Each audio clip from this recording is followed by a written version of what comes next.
कार्तिक माह के शुक्ल पक्ष की एकादशी को देव उठनी एकादशी, देवोत्थान एकादशी, देव उठनी ग्यारस, प्रबोधिनी एकादशी आदि नामों से जाना जाता है।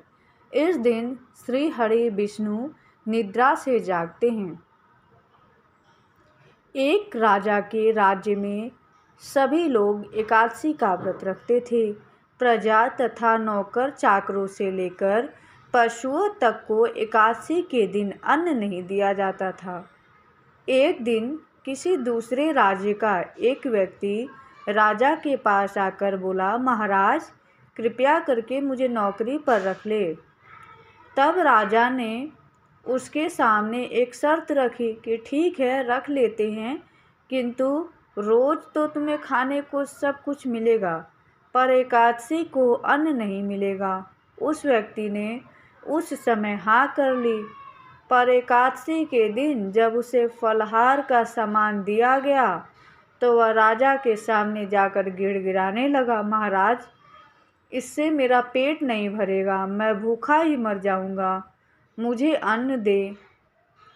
राजा ने उसे शर्त की बात याद दिलाई, पर वह अन्न छोड़ने को राजी नहीं हुआ।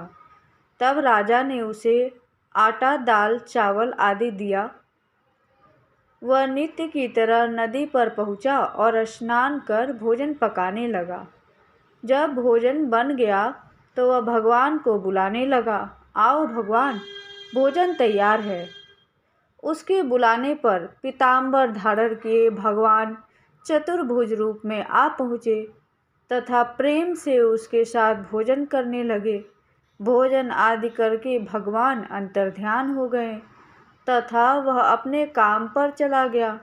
15 दिन बाद अगली एकादशी को वह राजा से कहने लगा कि महाराज मुझे 2 गुना सामान दीजिए, उस दिन तो मैं भूखा ही रह गया। राजा ने कारण पूछा तो उसने बताया कि हमारे साथ भगवान भी खाते हैं, इसलिए हम दोनों के लिए ये सामान पूरा नहीं होता। यह सुनकर राजा को बड़ा आश्चर्य हुआ।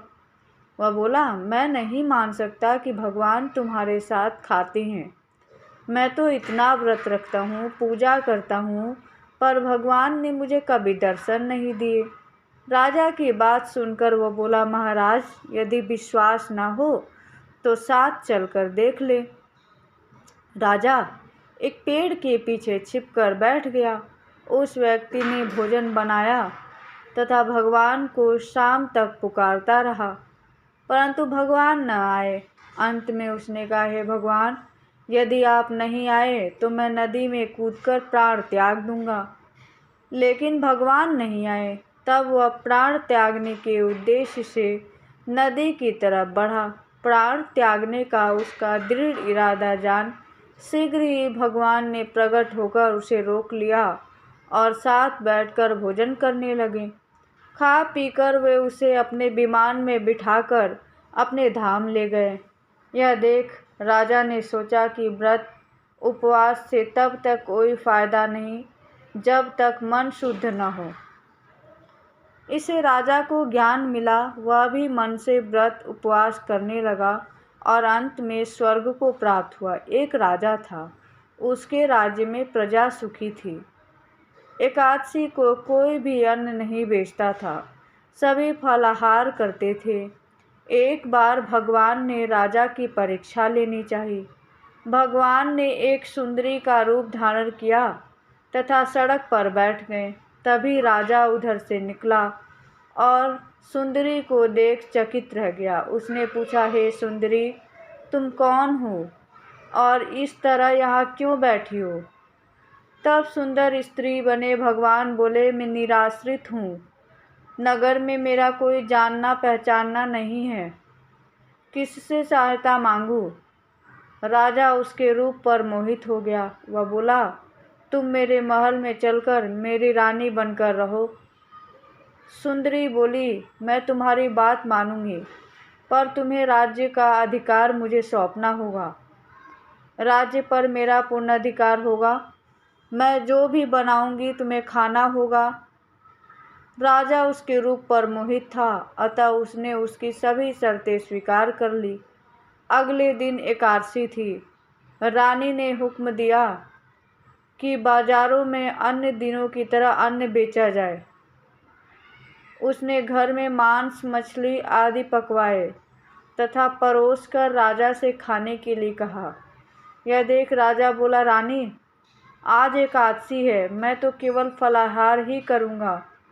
तब रानी ने शर्त की बात याद दिलाई और बोला, या तो खाना खाओ, नहीं तो मैं बड़े राजकुमार का सिर काट लूँगी। राजा ने अपनी स्थिति बड़ी रानी से कही तो बड़ी रानी बोली, महाराज, धर्म न छोड़े, बड़े राजकुमार का सिर दे दे। पुत्र तो फिर मिल जाएगा पर धर्म नहीं मिलेगा। इसी दौरान बड़ा राजकुमार खेलकर आ गया। माँ की आंखों में आंसू देख वह रोने का कारण पूछने लगा तो माँ ने उसे सारी वस्तु स्थिति बता दी। तब वो बोला, मैं सिर देने के लिए तैयार हूँ, पिताजी के धर्म की रक्षा होगी, जरूर होगी। राजा दुखी मन से राजकुमार का सिर देने को तैयार हुआ तो रानी के रूप में भगवान विष्णु ने प्रकट होकर असली बात बताई। राजन, तुम इस कठिन परीक्षा में पास हुए। भगवान ने प्रसन्न मन से राजा से वर मांगने को कहा। राजा बोला, आपका दिया हुआ सब कुछ है, हमारा उद्धार करें। उसी समय वहाँ एक विमान उतरा।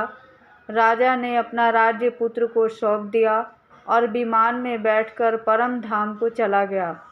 देव उठनी एकादशी की एक प्रमुख कथा शंखासुर नामक राक्षस की है।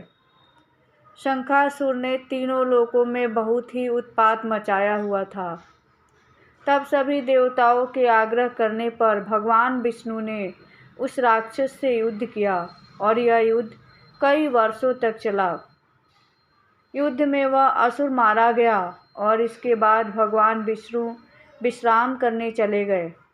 कार्तिक शुक्ल एकादशी के दिन भगवान विष्णु की निद्रा टूटी थी और सभी देवताओं ने भगवान विष्णु की पूजा की थी। शिव महापुराण के अनुसार पौराणिक समय में दैत्यों का राजा दंभ हुआ करता था। वह बहुत बड़ा विष्णु भक्त था। कई सालों तक उसके यहाँ कोई संतान नहीं होने के कारण उसने शुक्राचार्य को अपना गुरु बनाकर उनसे श्री कृष्ण मंत्र जाप किया। यह मंत्र प्राप्त करके उसने पुष्कर सरोवर में घोर तपस्या की। भगवान विष्णु उसकी तपस्या से प्रसन्न हुए और उसे संतान प्राप्ति का वरदान दे दिया। भगवान विष्णु के वरदान से राजा दंभ के यहाँ एक पुत्र में जन्म लिया। इस पुत्र का नाम शंखचूर्ण रखा गया। बड़ा होकर शंखचूर्ण ने ब्रह्मा जी को प्रसन्न करने के लिए पुष्कर में घोर तपस्या की। उसकी तपस्या से प्रसन्न होकर ब्रह्मा जी ने उसे वरदान मांगने को कहा। तब शंखचूर्ण ने वरदान मांगा कि वह हमेशा अजर अमर रहे, कोई भी देवता उसे नहीं मार पाए। ब्रह्मा जी ने उसे यह वरदान दे दिया और कहा कि वह बद्रीवन जाकर धर्मध्वज की पुत्री तुलसी जो तपस्या कर रही है उससे विवाह कर ले। शंखचूर्ण ने वैसा ही किया और तुलसी के साथ विवाह के बाद सुखपूर्वक रहने लगा। उसने अपने बल से देवताओं, असुरों, दानवों, राक्षसों, गंधर्वों, नागों, किन्नरों, मनुष्यों तथा त्रिलोकी के सभी प्राणियों पर विजय प्राप्त कर ली। वह भगवान श्री कृष्ण का परम भक्त था। शंखचूर्ण के अत्याचार से सभी देवता परेशान होकर ब्रह्मा जी के पास गए। ब्रह्मा जी ने उन्हें भगवान विष्णु के पास ले गए। भगवान विष्णु ने कहा कि शंखचूर्ण की मृत्यु भगवान शिव के त्रिशूल से ही होगी, अतः आप उनके पास जाएं। भगवान शिव ने चित्ररथ नामक गण को अपना दूत बनाकर शंखचूर्ण के पास भेजा। चित्ररथ ने शंखचूर्ण को समझाया कि वह देवताओं को उनका राज्य लौटा दे, परंतु शंखचूर्ण ने मना कर दिया और कहा कि वह महेश्वर से युद्ध करना चाहता है। भगवान शिव को जब यह बात पता चली तो युद्ध के लिए अपनी सेना लेकर निकल पड़े। इस तरह देवता और दानवों में घमासान युद्ध हुआ, परंतु ब्रह्मा जी के वरदान के कारण शंखचूर्ण को देवता नहीं हरा पाए। भगवान शिव ने शंखचूर्ण का वध करने के लिए जैसे ही अपना त्रिशूल उठाया, तभी आकाशवाणी हुई कि जब तक शंखचूर्ण के हाथ में श्री हरि का कवच है और इसकी पत्नी का सतीत्व अखंडित है, तब तक इसका वध असंभव है।